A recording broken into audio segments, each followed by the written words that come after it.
Salutations and good morrow everyone, and welcome back to another Grounded update video where today we're going to be talking about more things that are coming out in the Shroom and Doom update, aka update 10.0, that is going to be releasing on June 30th for anybody who did not know, to all consoles and systems. I'm so very excited for this update. It adds tons of things: building materials, armor, weapons, bugs, story, bases, all of it. There's so much more, map changes, events, all of these things are all coming, sitting, taming, so many things to talk about in so little time. I've tried to make up as many videos as I can for you guys talking about all of these updates, but there's always going to be things that I miss, and this is where you guys come in. Before we go any further, I want to invite all of you guys to make a comment on this video. Make sure you guys hit that like button, because less than 33% of you actually do that, and also don't forget to subscribe if you have not already for more Grounded update videos. But let's hop in and let's talk about what today's video is about. Today's video is all about you guys.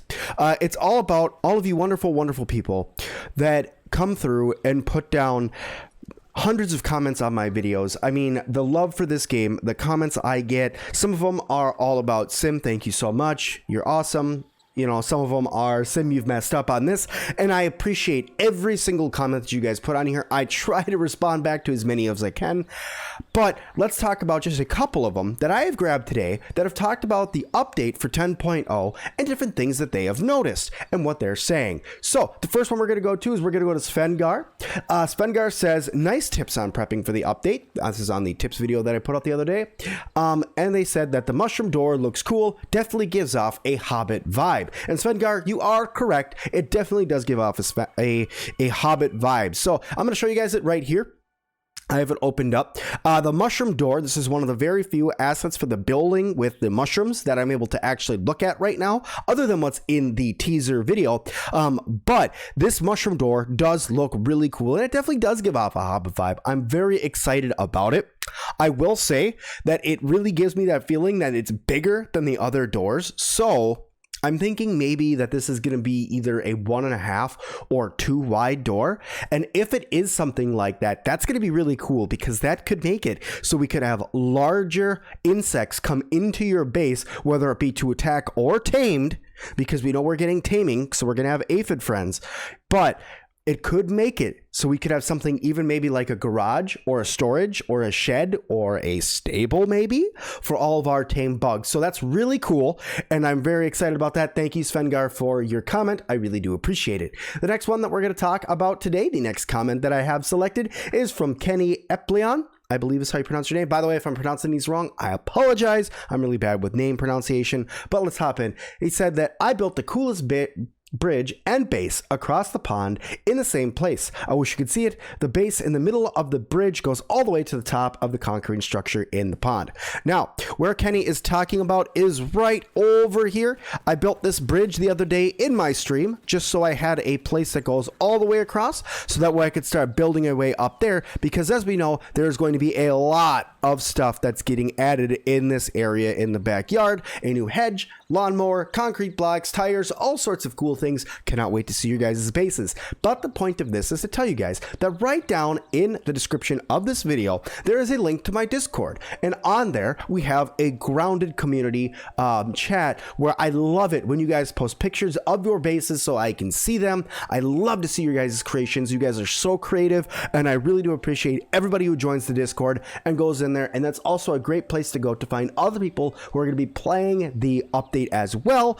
And also maybe you guys want to party up and have a good time, and we're going to start doing some drawings over there for people to come and join me on streams.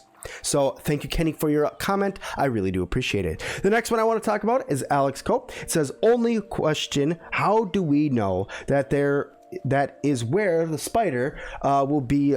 You say there's going to be a new hedge. Did you find that out somewhere? So Alex, what I'm going to say is I don't know 100% where the broodmother is going to be. That's what Alex is talking about, is the broodmother.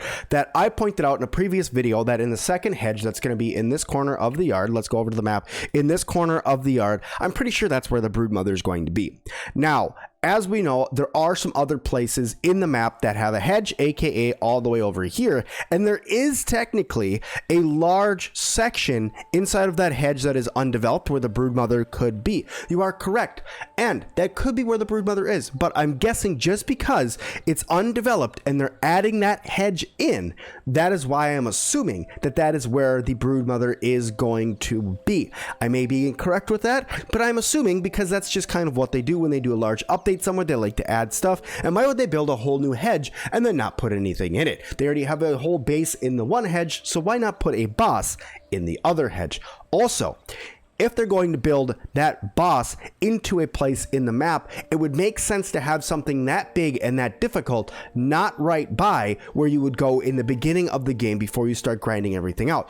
That is my logic that I've gone into on why I think that the broodmother is going to be over in these other areas in this other hedge. So Alex, thank you so much for your comment. I really do appreciate it. And the next one that we're moving on to is Eddie and Deidre Adams. Thank you so much for your comment saying, do you think the broodmother will drop something like a weapon or material? I hope that she does. Well, Eddie and Deidre, I will tell you guys that I do believe that she's going to drop some sort of material. I'm not sure what it is, but I think it's going to be a specialty item. These are just pure speculation, by the way, guys. I'm not sure if she's going to. Nothing has been confirmed, but I do believe that she is going to drop some sort of item over in her spot.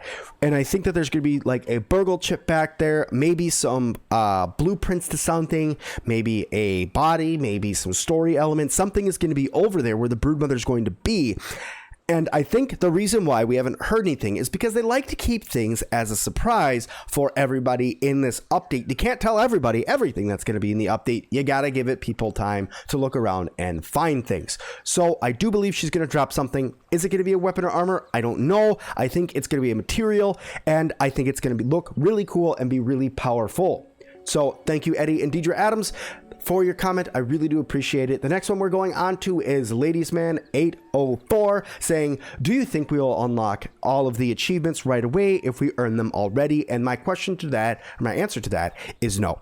I do not believe we're going to unlock the achievements right away. I think you are going to have to go through and unlock them. So if you guys have a game where you have 200-300 days put in and you've already unlocked a lot of things, like for instance, we got a spoiler of some of the achievements, like swim to the bottom of the pond, craft a certain amount of items, stuff like that.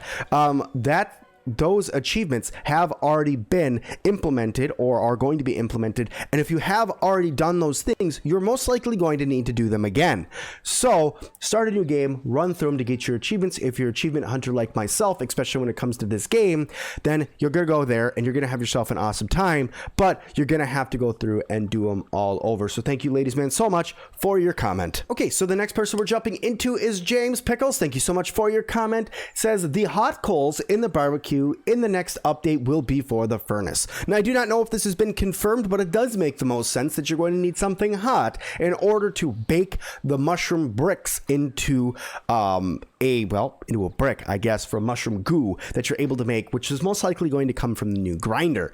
But be warned, the grinder does have a warning on it that says it does attract bugs. But anyway, I do believe that you are correct, that the hot coals, we will have to harvest them somehow. I'm not really sure how something this small is going to get that close to that. It'd be kind of like walking up to lava. So I don't know how we're going to get that close to the coals, or if they have a certain way. Maybe we're going to have to use the magnifying glass in order to light the coals. I'm not sure. But I do believe that you are right, James. I do believe that we are going to have some sort of coals or fire needed to light the furnace that we're going to use to bake our bricks. So thank you so much for your comment. I really do appreciate it. And I do believe you are correct. Thank you so much. All right, so the last comment that we have for today is from the Twisted Gang, and this is a question I have got so many times, and I will tell you guys, I do not have a definitive answer for this question, but I'm going to give you guys an educated guess in what I do believe. I even reached out to Eric and the rest of the development team at Obsidian for an answer, and I have not gotten one back yet, but it says, Sim, when will the PTS server release, aka the public test server release? Now, I do not know if they are going to have one. They have not committed to a public test server. They have committed to releasing on the 30th of June, but the public test servers normally come out a week before the update actually releases. Do I think we're going to get one? Yes. So when do I think it's going to happen? The 25th or the 22nd of June. Sometime between those two dates, I do believe we're going to get a public test server. Normally it comes out right around the time of their Wednesday live stream. So I do believe we're going to get one. I think that's when it's going to happen, but I do not have a confirmed date yet. But thank you everybody so much for all of your comments. I really do appreciate it. Everybody who goes down there and leaves me a comment. I really want to do more of these reading your comment videos on multiple games that I play, because I play lots of games on this channel, and there's a lot of different games that people leave me comments on that are helpful and everything like that. So thank you all so much. Please don't forget to like, comment, and subscribe. And as always, I'll see all of you guys in the next one.